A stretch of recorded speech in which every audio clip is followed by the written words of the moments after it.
Hope you brought your overnight bag. We are boarding the time machine, setting the time period knob to mid-1600s, spanning to 1716. We're going to meet up with other philosophers to hear Gottfried Wilhelm Leibniz present his Principles of Philosophy, which was titled Monadology by Heinrich Kohler, posthumous. This was originally written in French. Fortunate for us, we have a translator with us, Dr. George R. Montgomery. I was looking at an image of Leibniz. Wouldn't want to confuse him with some other person, and I must say, he was quite handsome with his long curly hair, which was the fashion in those days. So I know that most of us are going to look out of place. This text is condensed yet detailed, providing Leibniz's doctrine of monads, which is his core fundamental philosophy, along with his views of three distinct realms: the metaphysical, the physical, and the moral. Gottfried Wilhelm Leibniz, born 1646 and died in 1716, was a German polymath, philosopher, and mathematician, best known for independently inventing the differential and integral calculus, and it's documented that his notation for it is still being used today. Leibniz also developed the binary system, which is the basis for modern computers, and contributed to many other fields like physics, law, and diplomacy. The first recorded use of the word monad was in ancient Greece by Pythagoreans, who used it to mean a unit or a single source from which all numbers are derived. This concept was later adopted by various philosophers, including Gnostics and Neoplatonists. It was used to signify the source of reality, a principle of unity from which multiplicity arises. The term was also used to describe God or the divine, and in modern philosophy, popularized by Leibniz, intending it to mean a concept of monads as immaterial, fundamental substance that make up the universe, of which we will soon discover more. Leibniz's work remains important today because it offers that unique philosophical framework, offering insights to the nature of indivisible immaterial units, which he called monads, and through his explanation, it opens our mind to explore the nature of consciousness, reality, and the interconnectedness of systems. He does identify God as monad, being the only unembodied monad.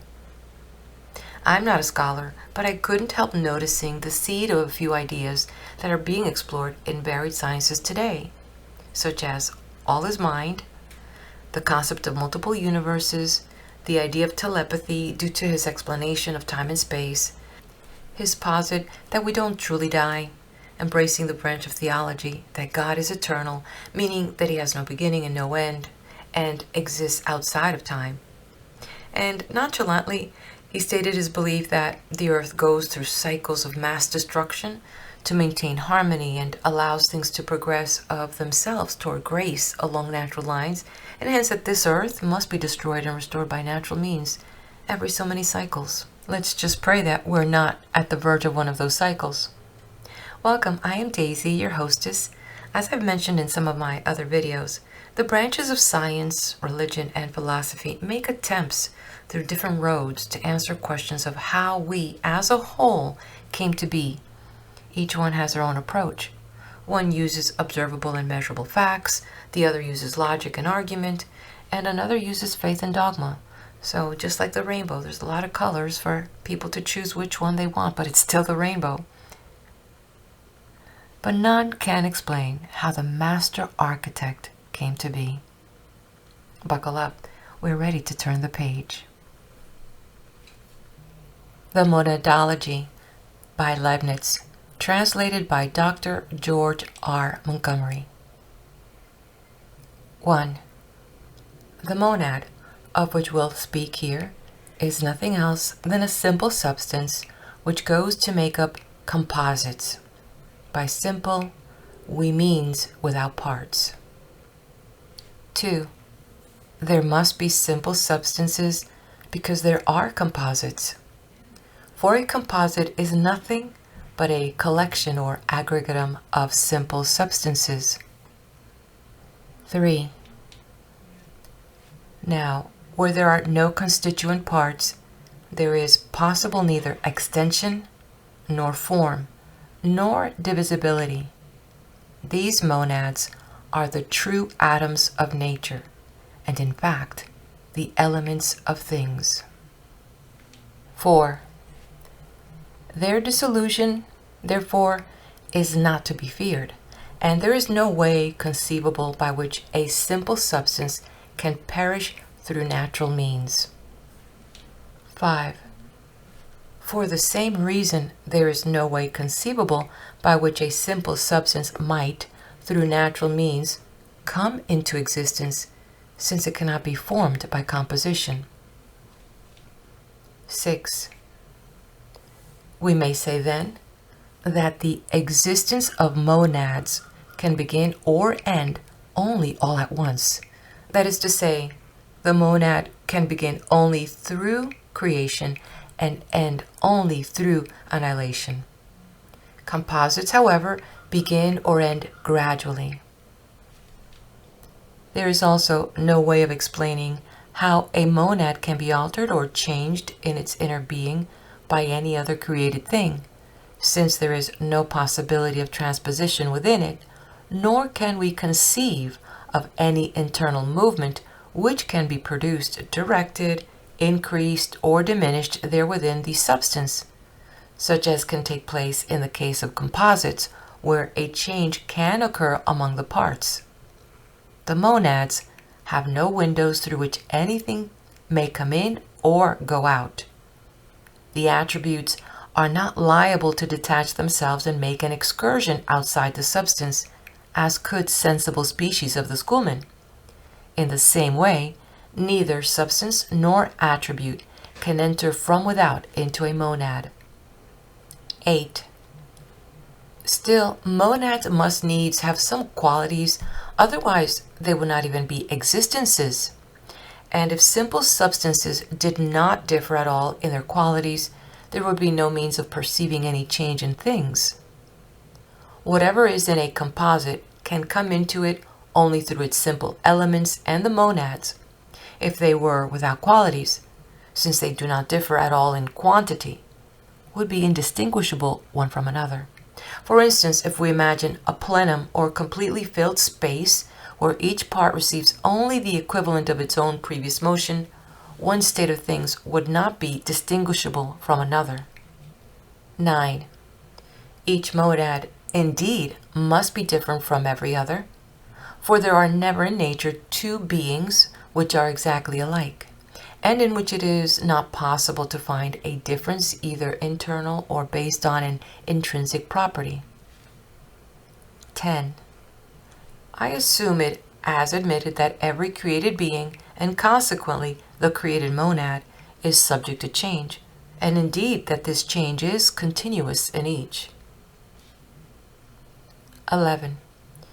It follows from what has just been said that the natural changes of the monad come from an internal principle, because an external cause can have no influence upon its inner being. 12. Now, besides this principle of change, there must also be in the monad a manifoldness which changes. This manifoldness constitutes, so to speak, the specific nature and the variety of the simple substances. 13. This manifoldness must involve a multiplicity in the unity or in that which is simple. For since every natural change takes place by degrees, there must be something which changes and something which remains unchanged, and consequently there must be in the simple substance a plurality of conditions and relations, even though it has no parts. 14. The passing condition which involves and represents a multiplicity in the unity or in the simple substance is nothing else than what is called perception. This should be carefully distinguished from a perception or consciousness, as will appear in what follows. In this matter, the Cartesians have fallen into a serious error in that they treat as non-existent those perceptions of which we are not conscious. It is this also which has led them to believe that spirits alone are monads, and that there are no souls of animals or other entelechies, and it has led them to make the common confusion between a protracted period of unconsciousness and actual death. They have thus adopted the scholastic error that souls can exist entirely separated from bodies, and have confirmed ill-balanced minds in the belief that souls are mortal. 15. The action of the internal principle which brings about the change or the passing from one perception to another may be called appetition. It is true that the desire, l'appétit, is not always able to attain to the whole of the perception which it strives for, but it always attains a portion of it and reaches new perceptions. 16. We, ourselves, experience a multiplicity in a simple substance, when we find that the most trifling thought of which we are conscious involves a variety in the object. Therefore, all those who acknowledge that the soul is a simple substance ought to grant this multiplicity in the monad, and Monsieur Bailey should have found no difficulty in it, as he has done in his dictionary article Rararius. 17. It must be confessed, however, that perception and that which depends upon it are inexplicable by mechanical causes, that is to say, by figures and motions. Supposing that there were a machine whose structure produced thought, sensation, and perception, we could conceive of it as increased in size with the same proportions until one was able to enter into its interior, as he would into a mill. Now, on going into it, he would find only pieces working upon one another, but never would he find anything to explain perception. It is accordingly in the simple substance and not in the composite, nor in a machine, that the perception is to be sought. Furthermore, there is nothing besides perceptions and their changes to be found in the simple substance. And it is in these alone that all the internal activities of the simple substance can consist. 18. All simple substances or created monads may be called entelechies, because they have in themselves a certain perfection. As the Greek would say, ekonsi ton enteles.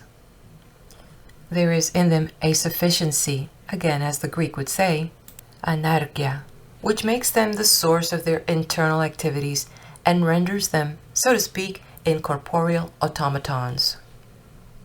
19. If we wish to designate as soul everything which has perception and desires in the general sense that I have just explained, all simple substances are created monads could be called souls. But since feeling is something more than a mere perception, I think that the general name of monad or entelechy should suffice for simple substances which have only perception, while we may reserve the term soul for those whose perception is more distinct and is accompanied by memory. 20. We experience in ourselves a state where we remember nothing and where we have no distinct perception, as in periods of fainting, or when we are overcome by a profound, dreamless sleep. In such a state, the soul does not sensibly differ at all from a simple monad. As this state, however, is not permanent and the soul can recover from it, the soul is something more. 21. And nevertheless, it does not follow at all that the simple substance is in such a state without perception. This is so because of the reasons given above, for it cannot perish, nor on the other hand would it exist without some affection, and the affection is nothing else than its perception. When, however, there are a great number of weak perceptions where nothing stands out distinctively, we are stunned. As when one turns around and around in the same direction, a dizziness comes on, which makes him swoon and makes him able to distinguish nothing. Among animals, death can occasion this state for quite a period. 22. Every present state of a simple substance is a natural consequence of its preceding state in such a way that its present is big with its future. 23. Therefore, since on awakening after a period of unconsciousness we become conscious of our perceptions, we must, without having been conscious of them, have had perceptions immediately before. For one perception can come in a natural way only from another perception, just as a motion can come in a natural way only from a motion. 24. It is evident from this that if we were to have nothing distinctive, or so to speak prominent, and of a higher flavor in our perceptions, we should be in a continual state of stupor. This is the condition of monads which are wholly bare. 25. We see that nature has given to animals heightened perceptions, having provided them with organs which collect numerous rays of light or numerous waves of air and thus make them more effective in their combination. Something similar to this takes place in the case of smell, in that of taste and touch, and perhaps in many other senses which are unknown to us. I shall have occasion very soon to explain how that which occurs in the soul represents that which goes on in the sense organs. 26. The memory furnishes a sort of consecutiveness which imitates reason, but is to be distinguished from it. We see that animals, when they have the perception of something which they notice and of which they have had a similar previous perception, are led by the representation of their memory to expect that which was associated in the preceding perception, and they come to have feelings like those which they had before. For instance, if a stick be shown to a dog, he remembers the pain which it has caused him, and he whines or runs away. 27. The vividness of the picture which comes to him or moves him is derived either from the magnitude or from the number of the previous perceptions, for oftentimes a strong impression brings about all at once the same effect as a long continued habit or as a great many reiterated moderate perceptions. 28. Men act in like manner as animals, insofar as the sequence of their perceptions is determined only by the law of memory, resembling the empirical physicians who practice simply, without any theory, and we are empiricists in 3/4 of our actions. For instance, when we expect that there will be daylight tomorrow, we do so empirically, because it has always happened so up to the present time. It is only the astronomer who uses his reason in making such an affirmation. 29. But the knowledge of eternal and necessary truths is that which distinguishes us from mere animals and gives us reason and the sciences, thus raising us to a knowledge of ourselves and of God. This is what is called in us the rational soul or the mind. 30. It is also through the knowledge of necessary truths and through abstractions from them that we come to perform reflective acts, which cause us to think of what is called the I, and to decide that this or that is within us. It is thus that in thinking upon ourselves we think of being, of substance, of the simple and composite, of a material thing, and of God Himself, conceiving that what is limited in us is in Him without limits. These reflective acts furnish the principal objects of our reasonings. 31. Our reasoning is based upon two great principles. First, that of contradiction, by means of which we decide that to be false, which involves contradiction, and that to be true, which contradicts or is opposed to the false. 32. And second, the principle of sufficient reason, in virtue of which we believe that no fact can be real or existing, and no statement true, unless it has a sufficient reason why it should be thus and why not otherwise. Most frequently, however, these reasons cannot be known to us. 33. There are also two kinds of truths, those of reasoning and those of fact. The truths of reasoning are necessary, and their opposite is impossible. Those of fact, however, are contingent and their opposite is possible. When a truth is necessary, the reason can be found by analysis in resolving it into simpler ideas and into simpler truths until we reach those which are primary. 34. It is thus that with mathematicians the speculative theorems and the practical canons are reduced by analysis to definitions, axioms, and postulates. 35. There are finally simple ideas of which no definition can be given. There are also the axioms and postulates, or, in a word, the primary principles which cannot be proved and, indeed, have no need of proof. These are identical propositions whose opposites involve express contradictions. 36. But there must be also a sufficient reason for contingent truths or truths of fact. That is to say, for the sequence of the things which extend throughout the universe of created beings, where the analysis into more particular reasons can be continued into greater detail without limit because of the immense variety of the things in nature and because of the infinite division of bodies.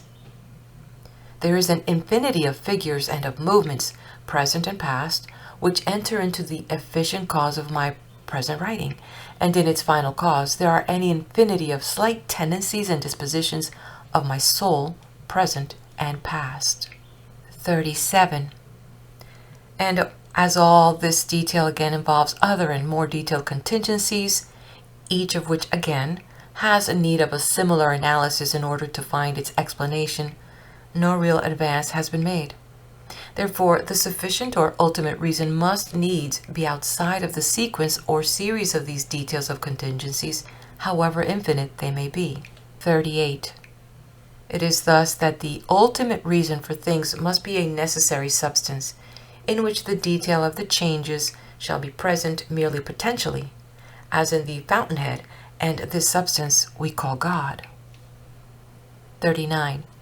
Now, since this substance is a sufficient reason for all the above-mentioned details, which are linked together throughout, there is but one God, and this God is sufficient. 40. We may hold that the supreme substance, which is unique, universal, and necessary with nothing independent outside of it, which is further a pure sequence of possible being, must be incapable of limitation and must contain as much reality as possible. 41. Whence it follows that God is absolutely perfect, perfection being understood as the magnitude of positive reality in the strict sense, when the limitations or the bounds of those things which have them are removed. There, where there are no limits, that is to say, in God, perfection is absolutely infinite. 42. It follows also that created things derive their perfections through the influence of God, but their imperfections come from their own natures, which cannot exist without limits. It is in this latter that they are distinguished from God. An example of this original imperfection of created things is to be found in the natural inertia of bodies. 43. It is true, furthermore, that in God is found not only the source of existences, but also that of essences, insofar as they are real. In other words, He is the source of whatever there is real in the possible. This is because the understanding of God is in the region of eternal truths, or of the ideas upon which they depend, and because without Him there would be nothing real in the possibilities of things, and not only would nothing be existent, nothing would be even possible. 44. For it must needs be that if there is a reality in essences, or in possibilities, or indeed in the eternal truths, this reality is based upon something existent and actual, and consequently in the existence of the necessary being, in whom essence includes existence, or in whom possibility is sufficient to produce actuality. 45. Therefore, God alone, or the necessary being, has this prerogative that if he be possible, he must necessarily exist. And as nothing is able to prevent that possibility of that which involves no bounds, no negation, and consequently no contradiction, this alone is sufficient to establish a priori his existence. We have therefore proved his existence through the reality of eternal truths. But a little while ago we also proved it a posteriori, because contingent beings exist, which can have their ultimate and sufficient reason only in the necessary being, which, in turn, has the reason for existence in itself. 46. Yet we must not think that the eternal truths, being dependent upon God, are therefore arbitrary and depend upon his will, as Descartes seems to have held, and after him Monsieur Poirot. This is the case only with contingent truths, which depend upon fitness, or the choice of the greatest good. Necessary truths, on the other hand, depend solely upon his understanding and are the inner objects of it. 47. God alone is the ultimate unity, or the original simple substance, of which all created or derivative monads are the products, and arise, so to speak, through the continual outflashings of the divinity from moment to moment, limited by the receptivity of the creature to whom limitation is essential. 48. In God are present power, which is the source of everything, knowledge, which contains the details of the ideas, and finally, will, which produces or effects changes in accordance with the principle of the greatest good. To these correspond, in the created monad, the subject or the basis of the faculty of perception and the faculty of appetition. In God, these attributes are absolutely infinite or perfect, while in the created monads, or in the entelechies, perfecti habeis, as Hermolius Barbos translates this word, they are imitations approaching him in proportion to their perfection.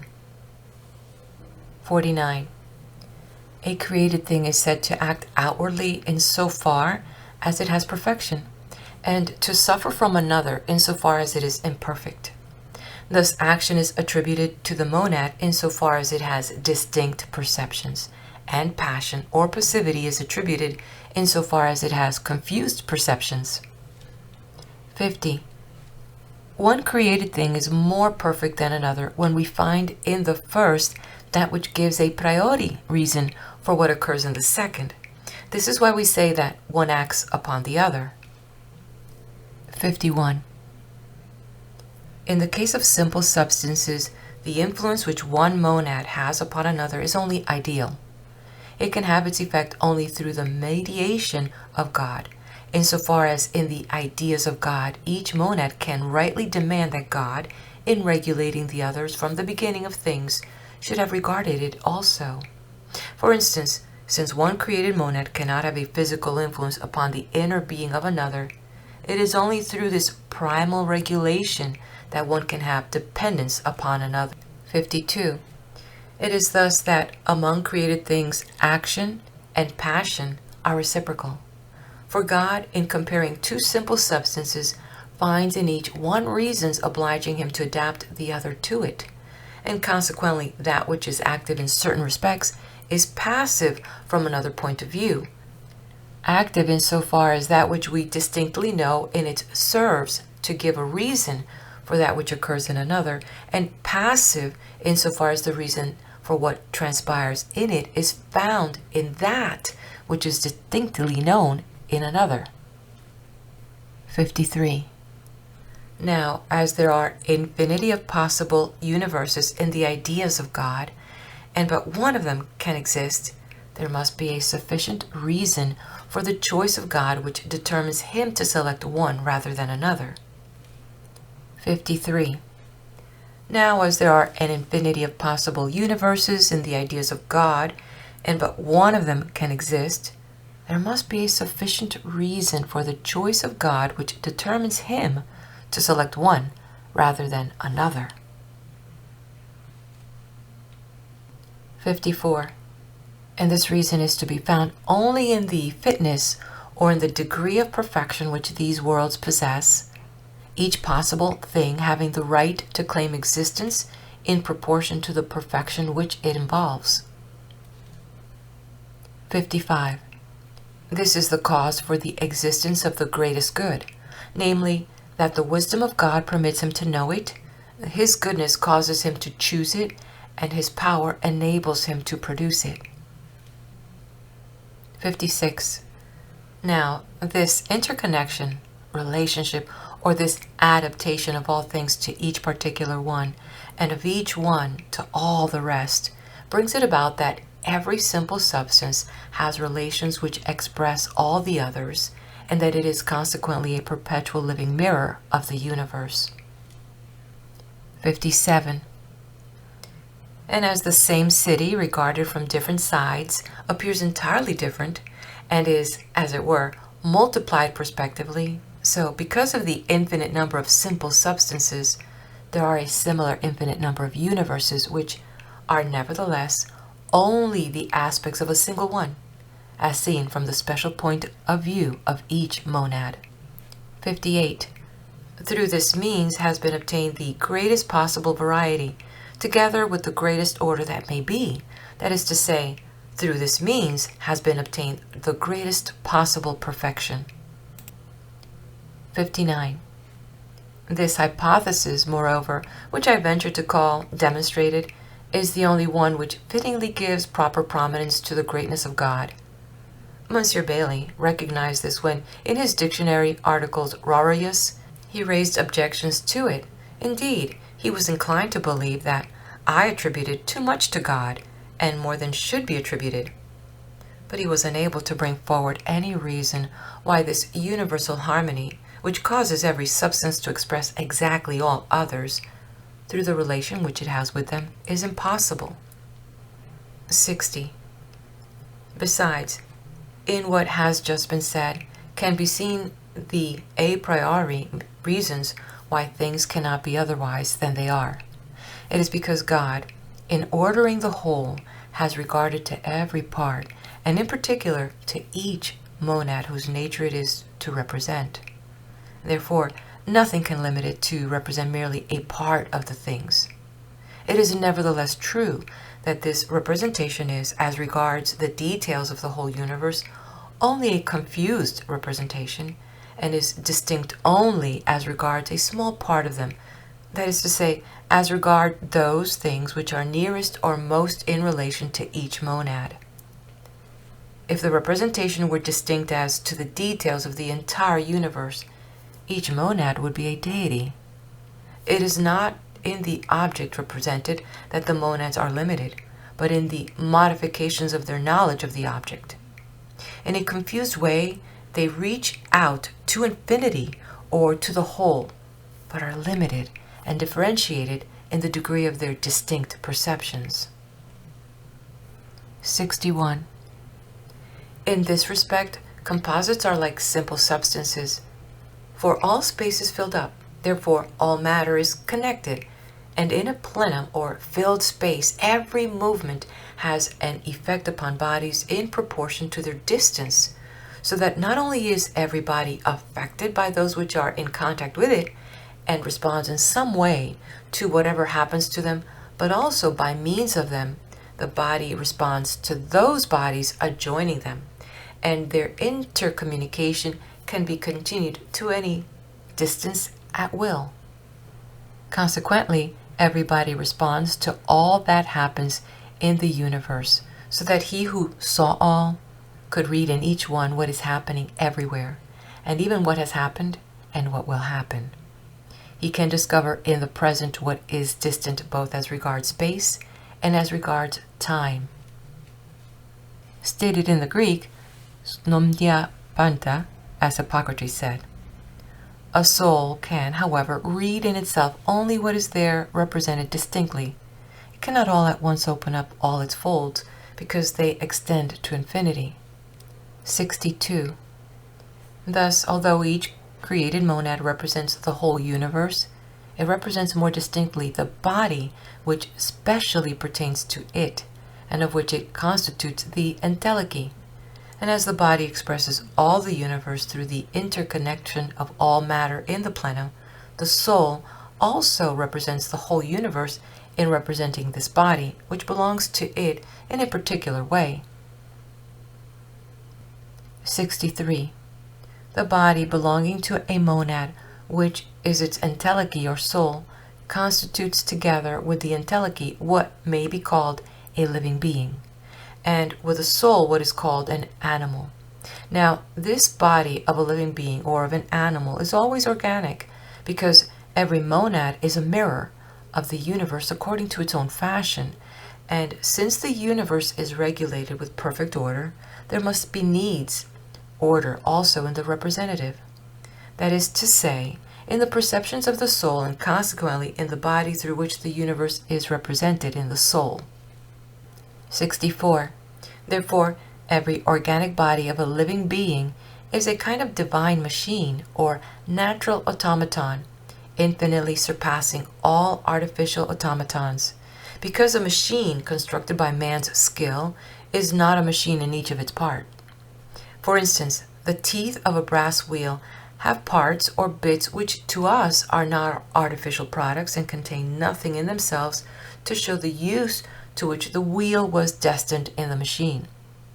The machines of nature, however, that is to say, living bodies, are still machines in their smallest parts ad infinitum. Such is the difference between nature and art, that is to say, between divine art and ours. 65.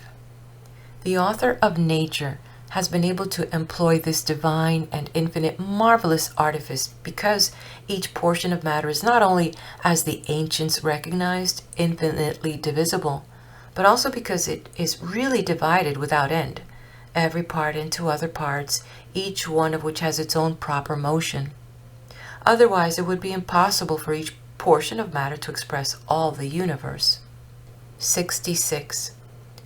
Whence we see that there is a world of created things, of living beings, of animals, of entelechies, of souls, in the minutest particle of matter. 67. Every portion of matter may be conceived as like a garden full of plants, and like a pond full of fish. But every branch of a plant, every member of an animal, and every drop of the fluids within it is also such a garden or such a pond. 68. And although the ground and the air which lies between the plants of the garden and the water which is between the fish in the pond are not themselves plant or fish, yet they nevertheless contain these, usually so small, however, as to be imperceptible to us. 69. There is, therefore, nothing uncultivated, or sterile or dead in the universe, no chaos, no confusion, save in appearance, somewhat as a pond would appear at a distance when we could see it in a confused movement, and so to speak, a swarming of the fish, without, however, discerning the fish themselves. 70. It is evident, then, that every living body has a dominating entelechy, which in animals is the soul. The parts, however, of this living body are full of other living beings, plants and animals, which in turn have each one its entelechy or dominating soul. 71.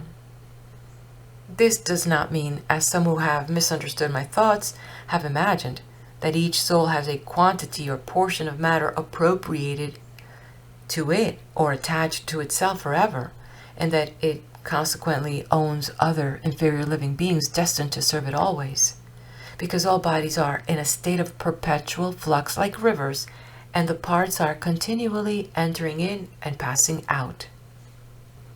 72. The soul, therefore, changes its body only gradually and by degrees, so that it is never deprived all at once of all its organs. There is frequently a metamorphosis in animals, but never metempsychosis or a transmigration of souls. Neither are these souls wholly separate from bodies, nor bodiless spirits. God alone is without body. 73.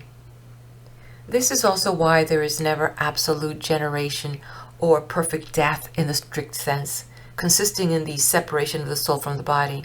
That which we call generation is development and growth, and that which we call death is envelopment and diminution. 74.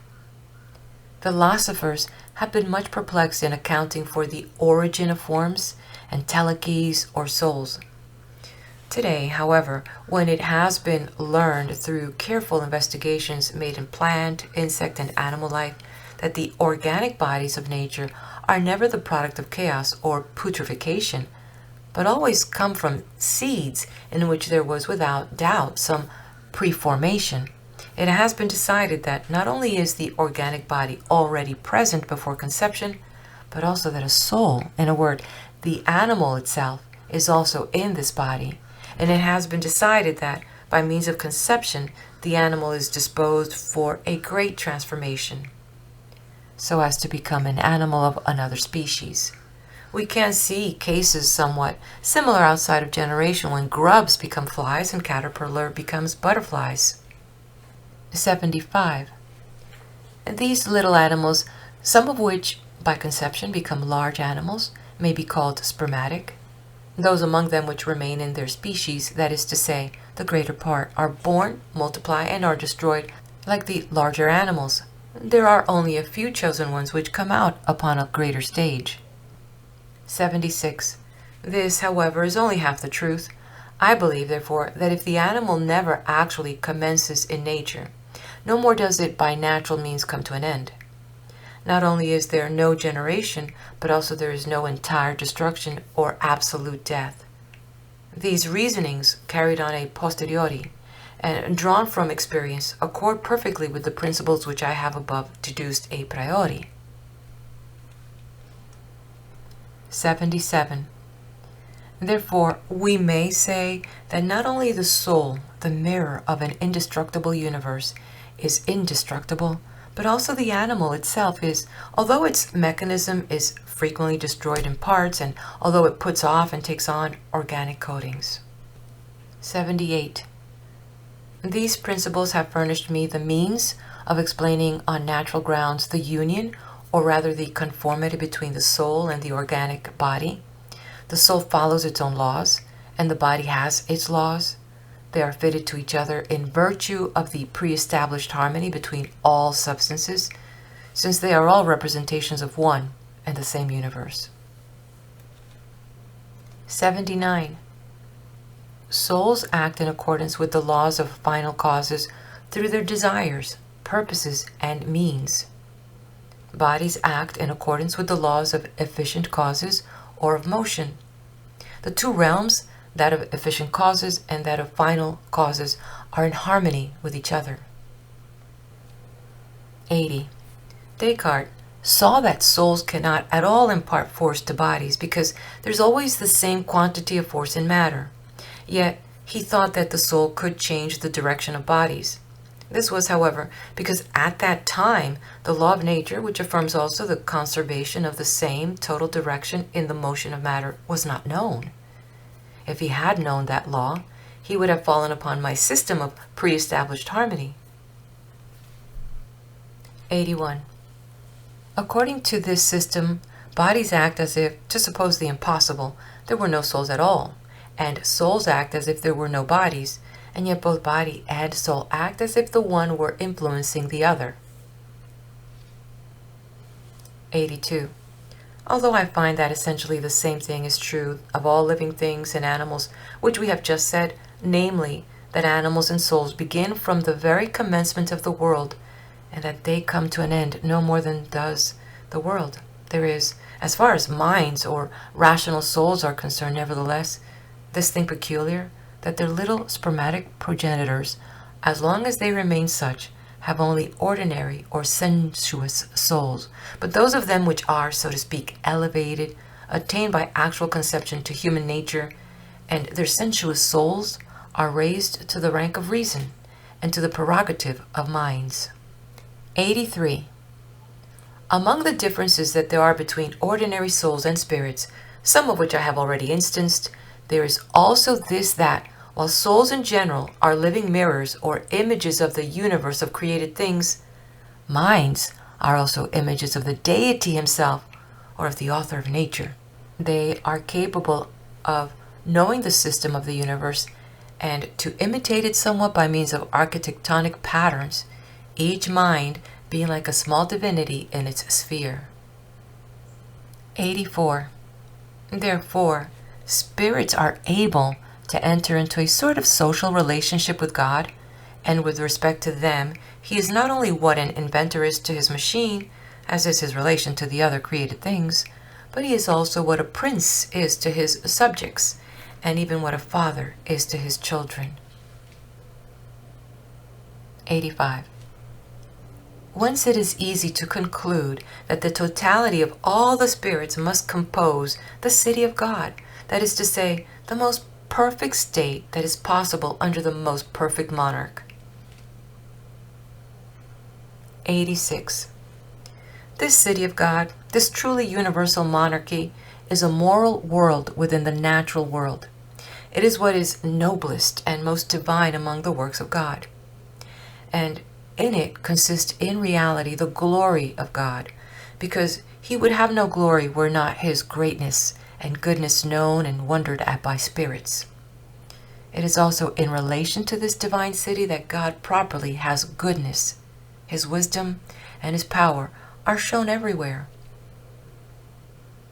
87. As we have established above that there is a perfect harmony between the two natural realms of efficient and final causes, it will be in place here to point out another harmony which appears between the physical realm of nature and the moral realm of grace. That is to say, between God, considered as the architect of the mechanism of the world, and God considered as the monarch of the divine city of spirits. 88. This harmony brings it about that things progress of themselves toward grace along natural lines, and that this earth, for example, must be destroyed and restored by natural means at those times when the proper government of spirits demands it, for chastisement in the one case and for a reward in the other. 89. We can say also that God, the architect, satisfies in all respects God, the lawgiver, that therefore sins will bring their own penalty with them through the order of nature, and because of the very mechanical structure of things. And in the same way, the good actions will attain their rewards in mechanical ways, through their relation to bodies, although this cannot and ought not always to take place without delay. 90. Finally, under this perfect government, there will be no good action unrewarded and no evil action unpunished. Everything should turn out for the well-being of the good, that is to say, of those who are not disaffected in this great state, who often having done their duty, trust in providence, and who love and imitate, as is meet, the author of all good, delighting in the contemplation of his perfections, according to the nature of that genuine, pure love which finds pleasure in the happiness of those who are loved. It is for this reason that wise and virtuous persons work in behalf of everything which seems conformable to the presumptive or antecedent will, and are nevertheless content with what God actually brings to pass through his secret, consequent and determining will, recognizing that if we were able to understand sufficiently well the order of the universe, we should find that it goes beyond all the desires of the wisest of us, and that it is impossible to have it better than it is, not only for all in general, but also for each one of us in particular, provided that we cleave as we should to the author of all. For he is not only the architect and the efficient cause of our being, but he is also our Lord and the final cause, who ought to be the whole goal of our will, and who alone can make our happiness.